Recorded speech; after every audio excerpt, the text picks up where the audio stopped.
আমি যে ইমামের পিছনে নামাজ পড়ি উনি আমাদের নবী সাল্লাল্লাহু আলাইহি ওয়াসাল্লামের উপর দরুদ পড়ে সাইয়্যিদানা অ্যাড করে, ওনার পিছনে কি নামাজ পড়া যাবে?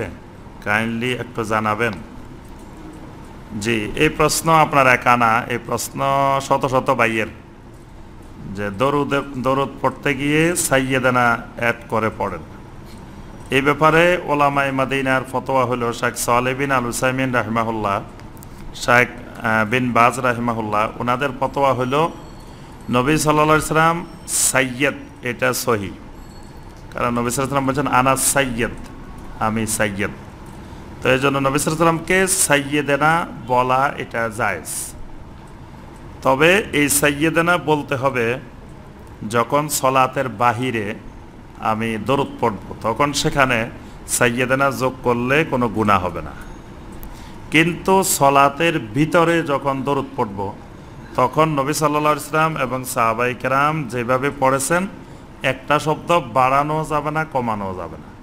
সেখানে আল্লাহুম্মা সাল্লি আলা মুহাম্মাদিন ওয়া আলা আলি মুহাম্মাদ, সেখানে যদি আল্লাহুম্মা সাল্লি আলা সাইয়্যিদানা মুহাম্মদ ওয়া আলা আলি সাইয়্যিদানা মুহাম্মদ এটা বললে গুনাহ হবে, সেখানে বাড়ানো যাবে না। কিন্তু এমনি মতলকভাবে নবী সাল্লাল্লাহু আলাইহি ওয়াসাল্লামকে সাইয়্যিদানা বলা যাবে।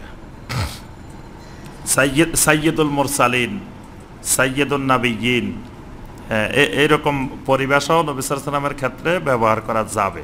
কারণ নবী সাল্লাল্লাহু আলাইহি ওয়াসাল্লাম সাইয়্যিদ, এই উম্মতের নেতা, এই উম্মতের সাইয়্যিদ, এবং নবী সাল্লাল্লাহু আলাইহি ওয়াসাল্লাম নিজে তার নাম বলছেন যে আনা সাইয়্যিদ। আরেকটি প্রশ্ন করেছেন, আসসালামু আলাইকুম ভাই, শাইখের কাছে একটি প্রশ্ন আছে। আমি যদি নামাজের বাইরে দরুদ পড়তে গিয়ে দরুদে ইব্রাহিম না পড়ি, শুধু এই ছোট দরুদটি সাল্লাল্লাহু আলাইহি ওয়াসাল্লাম বহুবার পড়ি, তাহলে কি এর ফজিলত পাবো? মানে এই ছোট দরুদটি কি দরুদ শরীফের সব ক্রাইটেরিয়া পূরণ করে? মানে সালাম ও সালাত কি দেয়া হয়ে যায়? দয়া করে বলবেন কি দরুদে ইব্রাহিম না পড়েও কি এর ফজিলত পাবো এই ছোট্ট দরুদ পড়ে? উত্তর দিলে কৃতজ্ঞ থাকব। জি ভাই, সলাতের ভিতরে তো অবশ্যই নবী সাল্লাল্লাহু আলাইহি ওয়াসাল্লাম যে দরুদ শিখাইছেন সেটা পড়তেই হবে, সেখানে অন্য দরুদ পড়ার অপশন নাই।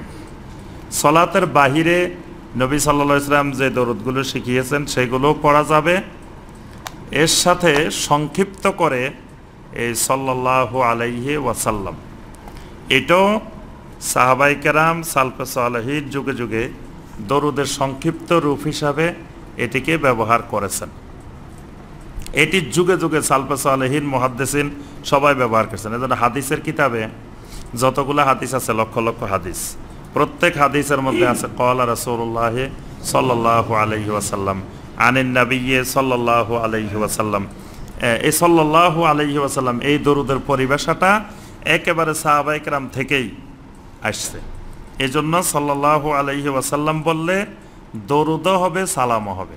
কারণ এর ভিতরে সাল্লাল্লাহু আলাইহি, এটার মধ্যে দরুদ, ওয়াসাল্লাম, ওয়াসাল্লামের দ্বারা সালামও এসে গেছে। তো সুতরাং দুইটাই এসে গেছে।